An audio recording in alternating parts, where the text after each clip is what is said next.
Hello everyone, this is Prashant. In this video, we'll take one simple example on time response of second order system. The problem on time response of second order system. The question goes like this. Unity feedback system is characterized by an open loop transfer function. So open loop transfer function is given, g of s equals to k divided by s into s plus 10.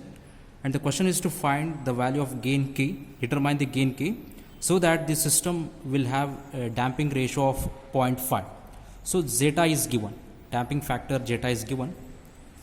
For this value of k, determine the settling time Ts, peak overshoot and time for peak overshoot when step input is applied. Okay. So in the previous video, we had a discussion on time response specifications of second order system. So there we have derived the expression for rise time, peak time and the maximum overshoot. So at the right side of my presentation, you can see the time response of second order system. The output is taken along y-axis and input is time is taken along the x-axis. And here the question is to find the value of settling time. Settling time, it is represented as Ts and maximum overshoot MP. And time for maximum overshoot is TP, peak time, for the given data. So what they have given, they have given the open loop transfer function for a unity feedback system. So g of s, they have mentioned in the question, it is k divided by s into s plus 10. Okay, the first we need to find the value of k, and for that value of k we are supposed to find the value of time domain specifications, that is settling time, Ts, maximum overshoot and peak time. Okay, so open loop transfer function is given. By making use of this one, we can make it closed loop by using unity feedback system. So we'll draw the block diagram here. So input is step input R of s, so it is given to g of s. Okay, it's block diagram, and output is fed back as it is unity feedback system. It is c of s. Okay, output is fed back to the input. It is a negative feedback system. It is clearly mentioned in the question. Okay, so by using this block diagram, we can find the closed loop transfer function for a negative feedback system. So what is closed loop transfer function? C of s divided by R of s equals to, it is g of s divided by 1 plus g of s into h of s. Okay, so we know the value of g of s is k divided by, so s into s plus 10, okay, divided by 1 plus g of s is k divided by s into s plus 10 into unity feedback system. As it is unity feedback system, h of s is 1, okay, into 1. So once you solve this equation, it is going to reduce to k divided by s square plus 10s plus k. So now we got the closed loop transfer function. So from the given question, it's k divided by s square plus 10s plus k. So now we'll compare this transfer function with the standard transfer function. So what we have standard transfer function? So we know that the standard transfer function is, so omega n square divided by s square plus 2 zeta omega n into s plus omega n square. Okay, so compare this with the calculated transfer function. It's k divided by, so s square plus 10s plus k. Okay, we'll complete this part here. Okay, so now compare both the equations, both the second order equations. So in place of omega n square we have k, so we'll compare these two terms. So we got k equals to omega n square. Okay, the first term we got. So now let us compare their denominator terms. S square is common.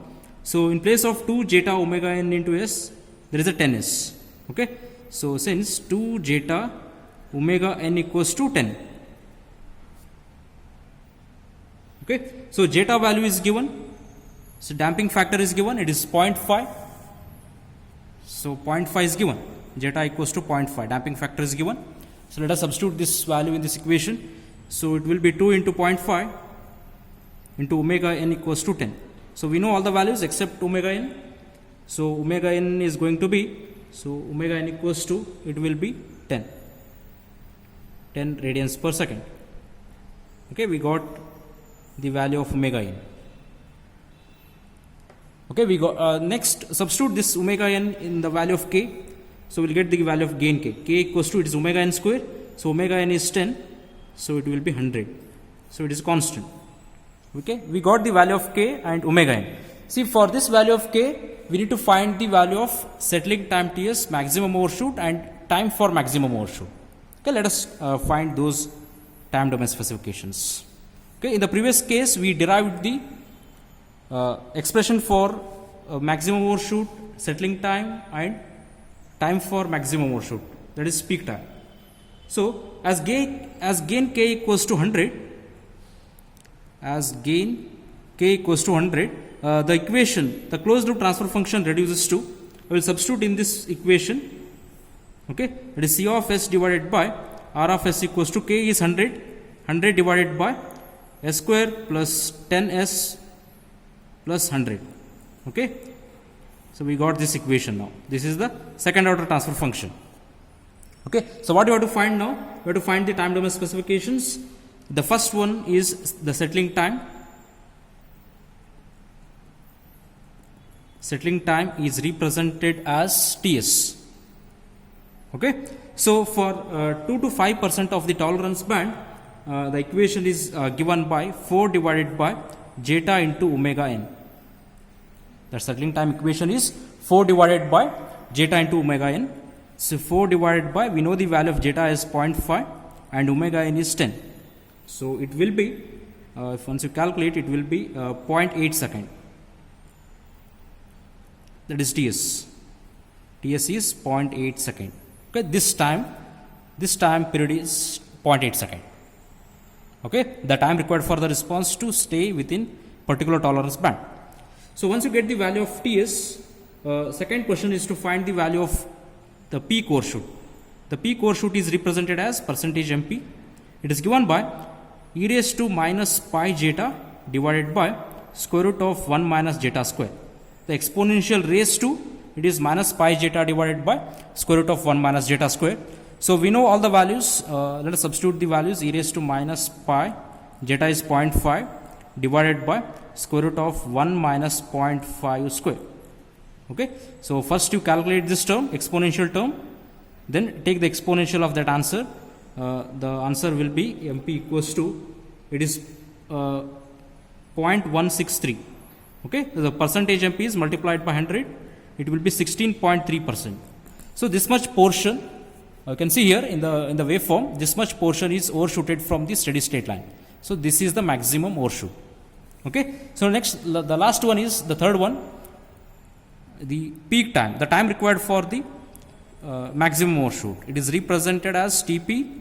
So Tp equals to, it is pi divided by omega d. So pi divided by omega d is omega n into square root of 1 minus zeta square. Okay, so substitute the value of omega n we know, zeta we know. So it will be 0.363 seconds. Remember, all the time domain specifications are represented in terms of seconds. So we got the values of k 100, omega n is 10, and the value of settling time is 0.8 second, and the maximum overshoot is 16.3%, and the peak time is 0.363 seconds. Okay, this is the complete solution for a given question. Okay, thank you.